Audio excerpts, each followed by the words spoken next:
आप सुन रहे हैं एक दिल को छूने वाली कहानी। देखते हैं ये क्या कहानी है।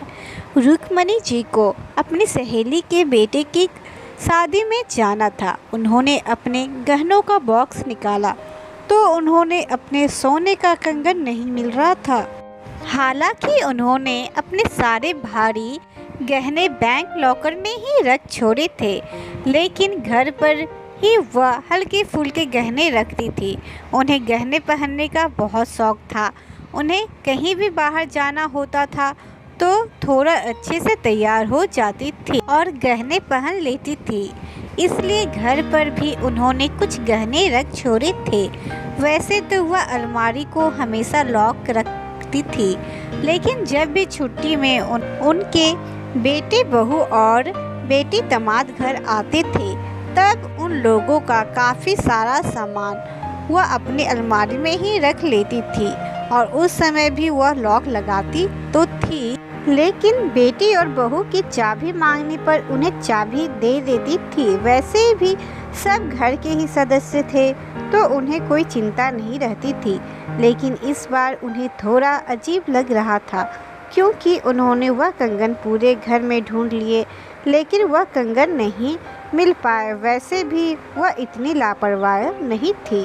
बाहर से आने के बाद वह अपने गहने निकालकर गहनों के बॉक्स में रखकर अलमारी में ताला लगा देती थी, लेकिन आज यह पहली बार हुआ था कि उन्हें उनके कंगन नहीं मिल रहे थे। उनकी बेटी और बहू को गए हुए महीने भर ही हुए थे। अब वो सीधे सीधे पूछ लेती तो बहू को या बेटी को बुरा लग जाता था। इसीलिए उन्होंने दोनों से ही घुमा फिरा कर इस बारे में बात कर ली थी और दोनों ने ही कहा था कि घर में ही कहीं कंगन होंगे, आप कहीं और रख कर भूल गई होंगी। अब उन्हें इतना तो पक्का पता था कि वह इतनी भुलक्कड़ भी नहीं हो गई है कि सोने के कंगन कहीं रख कर भूल जाए, लेकिन उन्हें यह समझ में नहीं आ रहा था कि कंगन आखिर गए कहाँ। फिर बात आई गई हो गई। उन्होंने सोचा कि अगर कहीं गलती से कंगन रख भी दिए होंगे तो कभी न कभी तो मिल ही जाएंगे, इसलिए उन्होंने इस बात को नज़रअंदाज कर दिया। उनके पति सुधाकर जी उन्हें छेड़ते हुए कहने लगे, अरे भाग्यवान, चलिए हम आपको नए कंगन दिला देते हैं। वैसे भी औरतों को तो गहने खरीदने का बस एक बहाना चाहिए होता है और आपके कंगन खो गए हैं तो यह तो एक बहुत बढ़िया बहाना होगा, क्योंकि मैं सही कह रहा हूँ ना। रुक्मणी जी हंसते हुए कहने लगी, सारी जिंदगी तो बच्चों की जिम्मेदारी में ही निकाल दी, तो जीवन संध्या में अब खुद के शौक पर ध्यान देना चाहती हूँ तो उसमें गलत क्या है। लेकिन फ़िलहाल मुझे कोई जेवर नहीं चाहिए। मेरे पास सोने की चूड़ियाँ है, मैं उनसे ही काम चला लूँगी। उन्होंने पति के सामने तो सामान्य होने का दिखावा कर लिया था, लेकिन भीतर ही भीतर उन्हें बड़ा अजीब लग रहा था कि आखिर वह कंगन गए कहाँ। साल भर के बाद फिर से छुट्टियां में उन्हें बेटी और बहू घर आए हुए थे। रुक्मणी जी पिछली बात को भुला बैठी थी और बच्चों के आने से बहुत खुश थी। इस बार भी सभी बच्चे छुट्टियां बिताकर अपने अपने घर लौट गए। एक दिन मधुकर जी उन्हें शॉपिंग पर ले जा रहे थे, तभी रुक्मणी जी को याद आया कि 2 महीने पहले उनका एक मंगलसूत्र टूट गया था और उन्हें वह संभाल कर रख दिया था। उन्होंने कहा कि आज हम बाजार जा रहे तो मंगलसूत्र भी बनवा लेती हूँ। ऐसा कहकर वह जैसे ही मंगलसूत्र निकालने के लिए गई तो उन्होंने देखा कि इस बार उनके गहने के बॉक्स में से मंगलसूत्र गायब था। अब तो उनका दिमाग ही घूम गया। उन्हें अच्छे से पता था कि वह किसी से भी पूछेगी तो कोई भी उन्हें कुछ नहीं बताएगा, इसलिए इस बार उन्होंने मौन साध लिया था और मन ही मन एक योजना बनाने लगी। कभी कभी तो रात को भी उन्हें ऐसा लगने लगा था कि उनका कोई जेवर गायब तो नहीं हो गया और वह गहनों का बॉक्स चेक कर लेती थी। अब तो उन्हें पक्का यकीन हो गया था कि कोई घर का ही है इन सब में शामिल है, क्योंकि साल भर तो काम करने वाली बाई आती है तब तो कोई भी जेवर गायब नहीं होता, लेकिन जब बेटी और बहू घर आती है तभी उनका गहना गायब कैसे हो जाता है। उनके मन की बात वह मन में ही रखे हुए थी, क्योंकि अगर किसी पर वह खुलकर आरोप लगा देती तो बेटी और बहू बुरा मान जाते। वैसे भी वह बिना किसी सबूत के किसी पर कोई इल्ज़ाम लगा भी कैसे सकती थी। गर्मी की छुट्टी आने वाली थी। फिर से बेटी और बहू ने फ़ोन करके उन्हें बता दिया था कि वह लोग कब आ रही है, लेकिन इस बार रुक्मणी जी पूरी तैयारी करने वाली थी। एक दिन मधुकर जी सब्जियां लेने के लिए बाजार गए हुए थे और काम वाली बाई भी काम निपटाकर चली गई थी।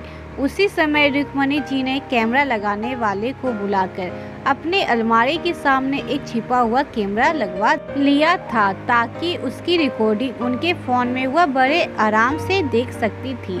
उन्होंने यह बात अपने पति से भी नहीं बताई, क्योंकि अगर वह उन्हें यह बात बता देती तो वह हंसने लगते कि तुम अपने ही बच्चों पर शक कैसे कर सकती हो। लेकिन यह बात भी तो सही थी कि बच्चे के आने के बाद ही उनके गहने गायब हो जाते थे। बाकी साल भर तो अगर वह ड्रेसिंग टेबल के पास भी कोई गहना छोड़ देती थी तो वह गायब नहीं होता था, लेकिन यह बात वह पति से कह नहीं सकती थी। अगर उन्होंने मन ही मन उस चोर को सबक सिखाने की योजना बना ली थी। तय समय पर उनकी बेटी अपने बच्चों के साथ घर आ चुकी थी। इस बार दामाद को ज़्यादा छुट्टी नहीं मिल पाई थी, इसलिए वह घर नहीं आए थे। बहू भी अपने पति और बच्चों के साथ घर आ चुकी थी। बेटा तो सप्ताह भर के बाद बहू को पहुंचाकर चला गया था। तब तक रुक्मणी जी के सारे गहने सही सलामत थे। रुक्मणी जी बस ईश्वर से यह प्रार्थना कर रही थी कि इस बार उनके गहने चोरी ना हो, क्योंकि वह अपने ही परिवार में यह सब होते हुए नहीं देख सकती थी। लेकिन एक सुबह अचानक से जब उन्होंने अपनी अलमारी खोलकर देखा तो उनकी एक अंगूठी गायब थी। तभी उनकी बहू कमरे में आई। उन्हें कुछ ढूंढते हुए देखकर वह कहने लगी, मम्मी जी क्या हुआ? रुक्मणी जी के मुंह से निकल गया, बहू मेरी अंगूठी नहीं मिल रही है। यह सुनकर उनकी बहू कुछ सोचते हुए कहने लगी, पिछली बार भी आपके सोने के कंगन गायब हो गए थे ना। आखिर बार बार आपके गहने कौन निकाल लेता है? घर में तो सब अपने ही है। तभी उनकी बेटी भी वहाँ पर आ गई और कहने लगी, क्या हुआ मम्मी, फिर से कोई गहना गायब हो गया क्या? मैं तो कहती हूँ कि आप अपने घर में कैमरा ही लगवा लो, तुरंत चोर पकड़ा जाएगा। रुक्मणी जी मन ही मन सोचने लगी कि जब तुम दोनों यहाँ आती हो तभी चोरी होती है। अगर तुम दोनों में से ही कोई चोर निकली तो मैं यह कैसे सहन कर पाऊंगी। हालांकि चोर अब उनकी पकड़ से ज़्यादा दूर नहीं था। उनके हाथ पैर कांपने लगे। उन्होंने कहा कि तुम दोनों चिंता मत करो, जो भी असली चोर होगा वह शाम तक मेरी आंखों के सामने आ जाएगा। उनकी बेटी और बहू दोनों एक दूसरे का चेहरा देखने लगी। उनकी बेटी बोल पड़ी, मम्मी जी ऐसा आपके क्या कर दिया जो चोर तुरंत आपकी आंखों के सामने होगा? बेटी भी उत्सुकता से पूछने लगी, हाँ मम्मी तुम चोर को कैसे पकड़ोगी? रुक्मणी जी ने कहा, वह मैं तुम दोनों को शाम को बताऊंगी। तुम दोनों जाओ अपना काम करो, मैं देखती हूँ कि मुझे क्या करना है। दोनों ही असमंजस में डूबी हुई कमरे से बाहर निकल गई। रुक्मणी जी की आंखों में आंसू आने लगे कि हो ना हो उनकी बेटी या बहू में से कोई चोर है। उन्हें तो अब कैमरे की रिकॉर्डिंग देखने की हिम्मत भी नहीं हो रही थी, लेकिन चोर का पता लगाना भी जरूरी था। इसलिए उन्होंने चुपचाप वह रिकॉर्डिंग देखी। रिकॉर्डिंग देखते ही उनकी आंखें आश्चर्य से चौड़ी हो गई। उन्हें तो यकीन ही नहीं हो रहा था कि वो जो देख रही थी वह सच है। उन्होंने अपना मोबाइल बंद करके एक किनारे रख दिया और अपनी अलमारी को लॉक करके बिस्तर पर लेट गई। अब वह शाम होने का इंतजार कर रही थी, क्योंकि शाम को वह पूरे परिवार के सामने असली चोर को सामने लाने वाली थी। शाम हुई, उनकी बेटी और बहू ने मिलकर चाय नाश्ता तैयार कर लिया था। सभी लोग साथ मिलकर चाय नाश्ता करने लगे थे। मधुकर जी भी ऑफिस से घर आ चुके थे। उनकी बेटी और बहू बार बार रुक्मणी जी की ओर देख रही थी कि आज वह चोर के बारे में कुछ बताने वाली है। रुक्मणी जी शाम से चाय पिए जा रही थी, तभी घर का काम करने वाली चंपा काम करने आई और घर के कामों में जुट गई। जब उसने काम खत्म कर लिया और वहाँ से जाने लगी, तो जैसे ही वो वहाँ से बाहर निकलने लगी, उसके कदम रुक गए। रुक्मणी जी जोर से बोल रही थी, आज मैं तुम सबको बताना चाहती हूँ कि मेरे गहने किसने चुराए हैं। चंपा भी रुक कर देखने लगी कि आखिर हो क्या रहा है। रुक्मणी जी कहने लगी, जब भी मेरी बेटी और बहू दोनों घर आती है, तब मेरा कोई गहना गायब हो जाता है। मैं किसी पर इल्जाम नहीं लगा रही हूँ, बस तुम दोनों को जो भी हो रहा है वह बता रही हूँ।